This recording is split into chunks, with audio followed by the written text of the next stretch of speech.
Good morning. It's July 8th, and this is your daily brief in science. Here's everything you need to know.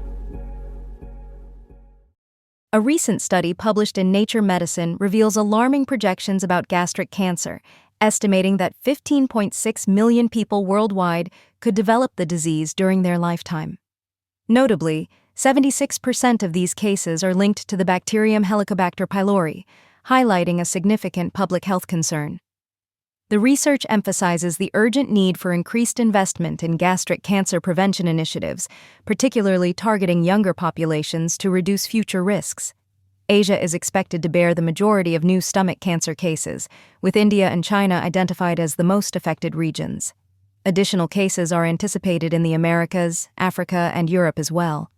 In the UK, Cancer Research UK reports that while 40% of Britons are currently infected with H. pylori, the risk of infection is considered less significant compared to other lifestyle factors contributing to cancer. Interestingly, stomach cancer rates in the UK have been declining, with a 26% drop over the last decade, and this downward trend is expected to continue through 2040. Chronic infection with H. pylori is recognized as the strongest risk factor for gastric cancer, which can be treated with antibiotics and proton pump inhibitors. The study advocates for prioritizing the eradication of H. pylori through targeted public health programs and stresses the importance of developing an effective vaccine against the bacterium. Globally, stomach cancer is the fifth most common cancer, leading to approximately 770,000 deaths annually, and the prognosis for those diagnosed remains poor. In sub-Saharan Africa, which currently has a low gastric cancer burden, projections indicate a significant increase in cases, potentially rising to 1.4 million by 2101 due to demographic changes. These projections were made by experts from the International Agency for Research on Cancer, part of the World Health Organization, focusing on individuals born between 2008 and 2017. However, the study also notes limitations in its estimations, particularly concerning data quality and coverage in resource-poor areas where cancer registries may be incomplete. A groundbreaking discovery has emerged from Arizona's Petrified Forest National Park, revealing North America's oldest known pterosaur, Eotaphrodactylus macinturiae. This remarkable find is part of a significant bone bed unearthed during a long-term excavation that began in 2011, led by paleontologist Bill Amaral.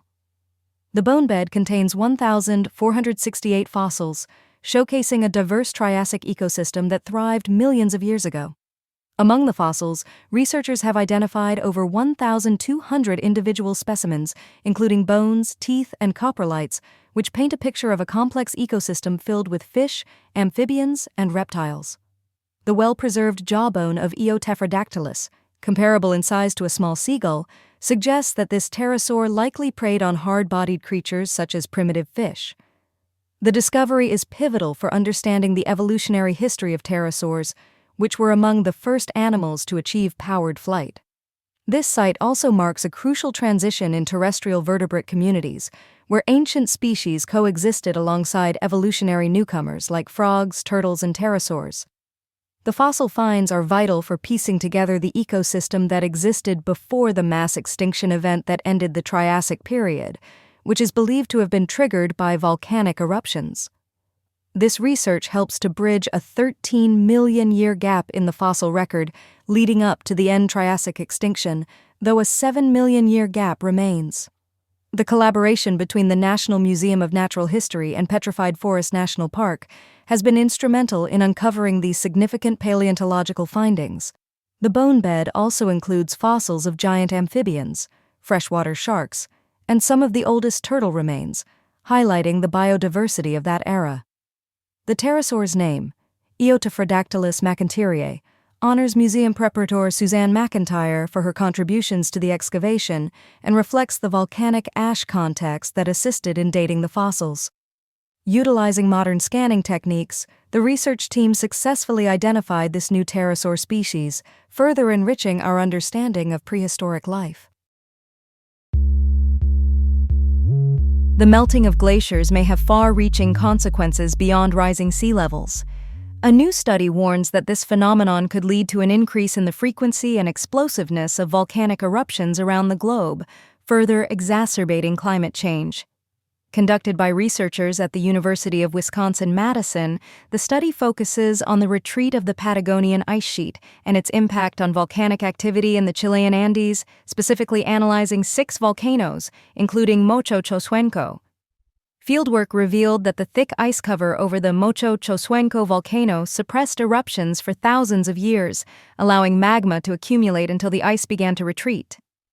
West Antarctica is highlighted as particularly vulnerable, containing over 100 volcanoes beneath thick ice that is likely to melt in the coming decades.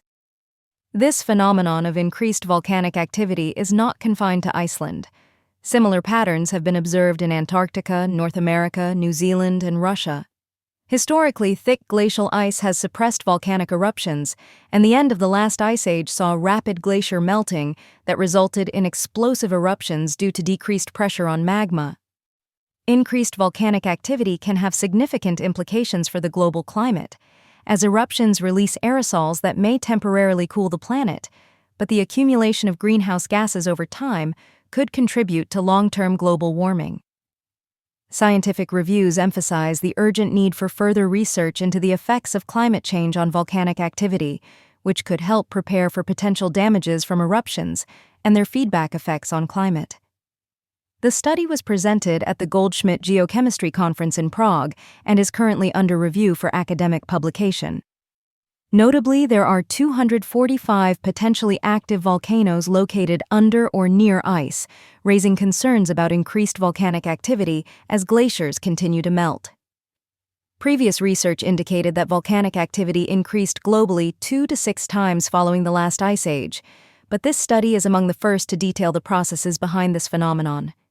Lead author Pablo Moreno-Jaeger explains that glaciers suppress volcanic eruptions by exerting pressure on the Earth's crust, and their melting allows for more explosive eruptions. A recent discovery has shed light on the intriguing relationship between fast X-ray transients, or FXTs, and the explosive deaths of massive stars. Astronomers made headlines with the detection of FXTEP 250108a by the Einstein probe in early 2025, marking a significant advancement in our understanding of these cosmic phenomena. Launched in 2024, the Einstein probe is specifically designed to observe transient events like FXTs, providing crucial data that enhances our knowledge of their origins. A large international team of researchers utilized various telescopes, including the International Gemini Observatory, to capture the signal of EP250108a across different wavelengths, confirming it as the aftermath of a massive star's explosive demise. Further analysis revealed that EP250108a is associated with a Type 1c broad-lined supernova, with its progenitor star estimated to be between 15 and 30 times the mass of the Sun. These observations are essential for understanding the processes behind FXTs and the diversity of massive star explosions, highlighting the need for ongoing research into stellar evolution.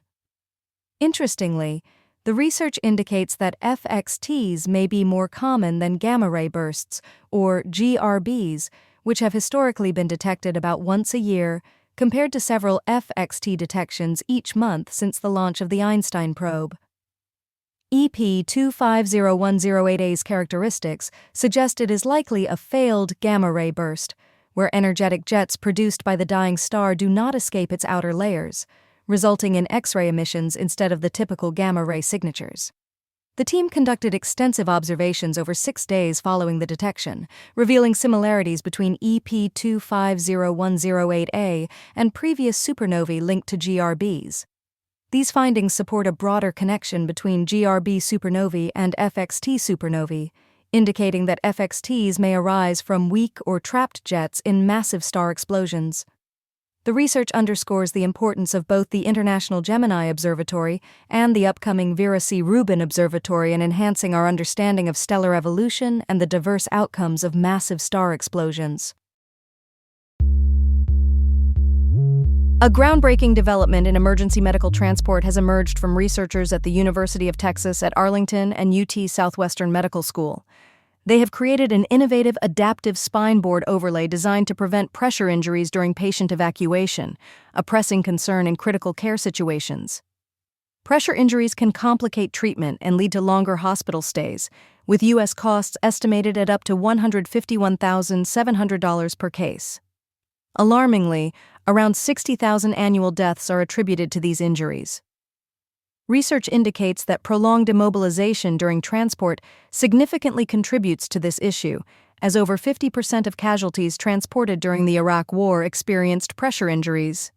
The standout feature of the adaptive spine board, or ASB, is its autonomous algorithm that adjusts air cell pressure based on environmental conditions. This ensures effective pressure distribution and consistent performance, crucial for patient safety. The ASB also boasts a multi-segmented air cell design that provides localized support and pressure modulation tailored to each patient's needs, outperforming traditional methods. Principal research scientist Muthu B.J. Wijesundara highlighted that this technology could redefine casualty transport protocols by dynamically adjusting pressure on vulnerable body areas. The research team is conducting further studies to enhance the ASB's usability in real-world settings, with applications ranging from military aeromedical evacuations to civilian medical transport and disaster relief. The ASB overlay is particularly advantageous for spinal injury patients and in situations requiring prolonged immobilization, such as disaster relief and space exploration.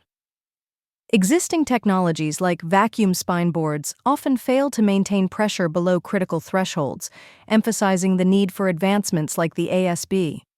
Recent studies published in the Journal of Rehabilitation and Assistive Technologies Engineering confirm that the ASB significantly outperforms existing immobilization options, highlighting its potential impact in emergency medical transport. This has been your daily brief in science. To read more about these stories, follow the links in the episode bio. You can also subscribe to these updates via email at www.brief.news. For more daily podcasts about the topics you love, visit brief.news/podcasts. Tune in tomorrow. We'll be back with everything you need to know.